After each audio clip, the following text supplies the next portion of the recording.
Zach Cregger, aka the mastermind behind 2022's hit horror film Barbarian, returns with a brand new terrifying tale. With a current 97% score on Rotten Tomatoes and glowing reviews from critics, the big question is though, does it really live up to the hype? Let's get started on my review of Weapons. Let's go.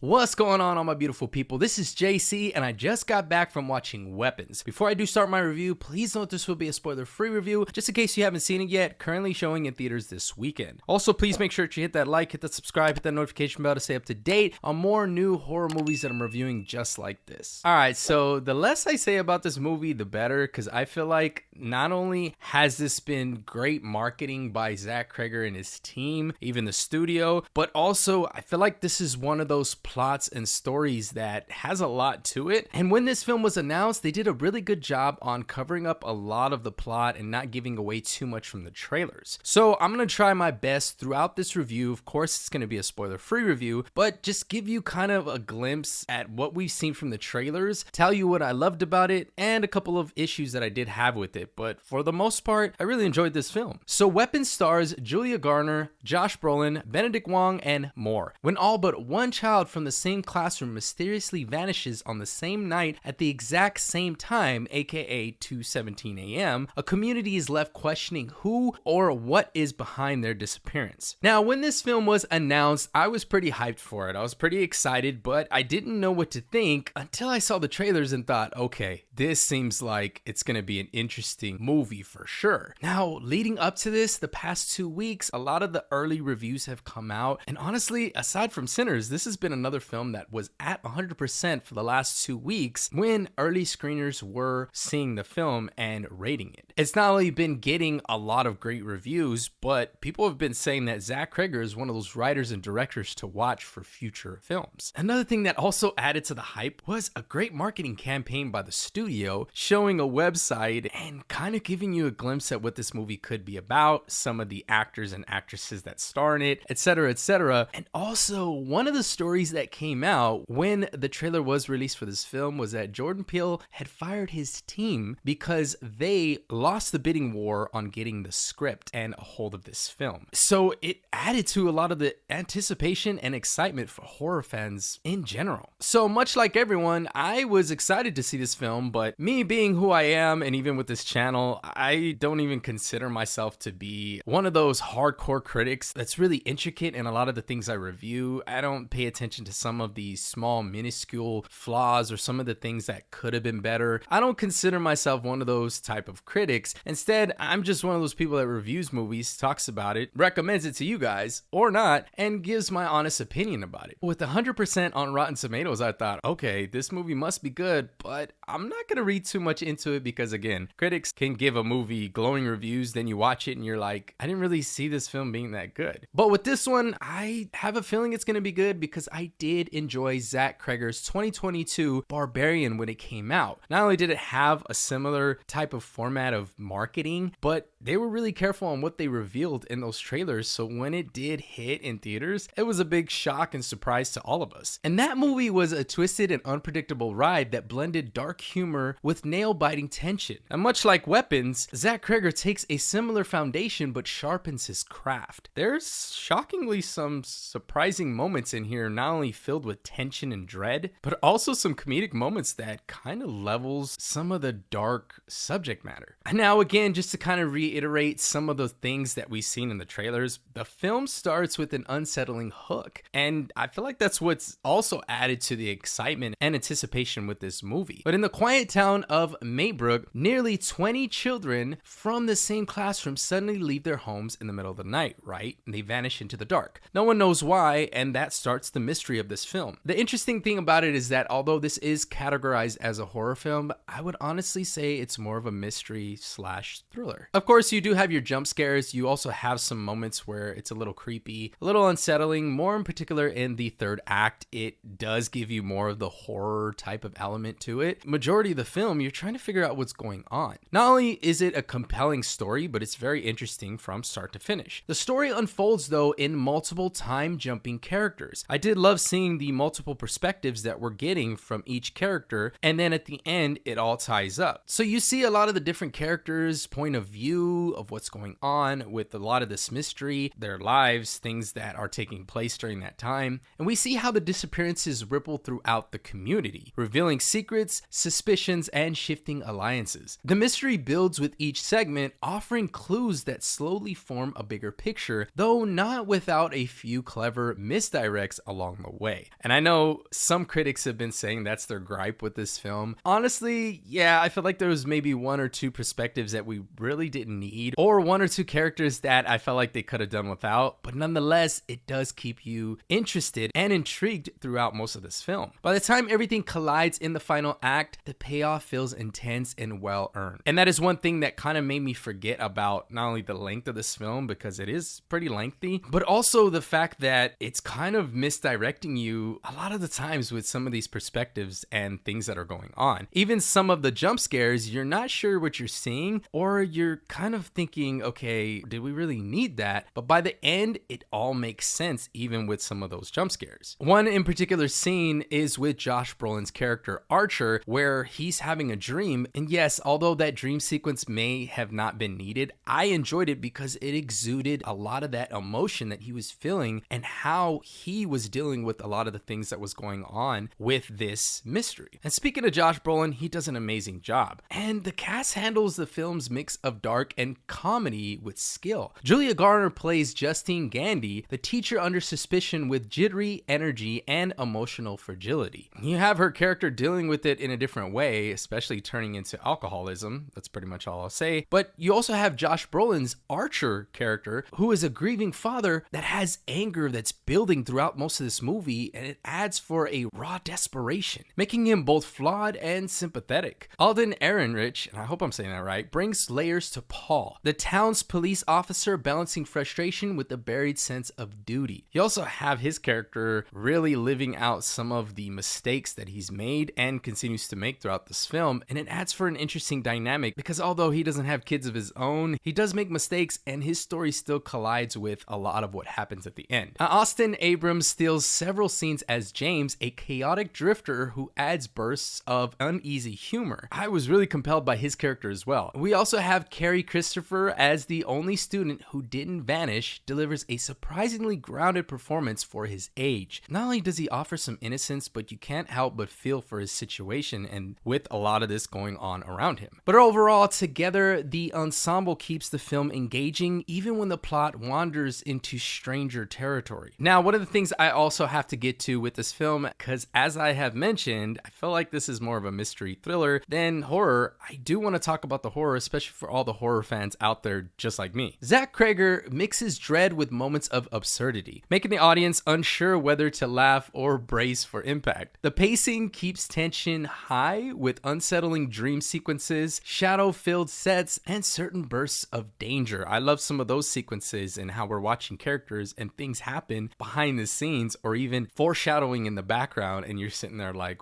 what is going on? Like, I'm scared for this person. Each chapter feels like it's building towards something sinister, creating an atmosphere where anything could happen at any moment. Now, this is though where I get into some of my flaws. The reveal at the end, although I didn't mind it, I actually liked it with how you find out what's going on, who's behind it, all these things. I liked it because I am a horror fan and it does make sense in a horror world, but I do see how a lot of critics and people in general are saying, well, that reveal could have been a little bit better, could have been executed a little more scarier. I kind of get it, but I do love how everything continues to come together at the end and you have a satisfying ending. It's not one that ends like, wait, what? Or it feels really sad, which I did not expect because I felt like with a lot of what happens in that third act and you get more of the horror elements, I thought, okay, we're going to have an ending that's going to be either really tragic or even anger some people. But no, I actually enjoyed the ending. So although there isn't as much horror as I expected in this film, so it is slightly slightly different in that aspect, and it does have some comedic moments that I was not expecting, but it does not throw the story off, nor does it take you out of it. I feel like this film is still great and worth watching, especially if you are into horror or you want to see a mystery type of film. Not only is it beautifully executed in a different way of adding these perspectives that all come together at the end, but also I love how this film is being very hush-hush in the trailers and giving us a unique experience. With all that being said, you guys, I'm going to give Weapons 4 out of 5 flames and a fire film rating. It's good. It's good. Although this wasn't amazing and groundbreaking like a lot of the critics are saying, it's still a unique, great film worth watching. Whether you're into horror or you just want to see a mystery-filled film with a lot of tension and dread, you're definitely going to enjoy this. This film is a gripping, unpredictable mix of mystery, horror, and dark humor at the end of the day. Its shifting perspectives keep the story fresh, and while it may not have the depth some might hope for, the tension, atmosphere, and standout performances make it a must-see for all horror and thriller fans. Alright guys, so have you seen this film yet, or are you looking forward to seeing it? Let me know in the comments below. Lastly, before I do go, you guys, please make sure to hit that like, hit the subscribe, hit that notification bell to stay up to date. My name is JC, and until next time, I'm out.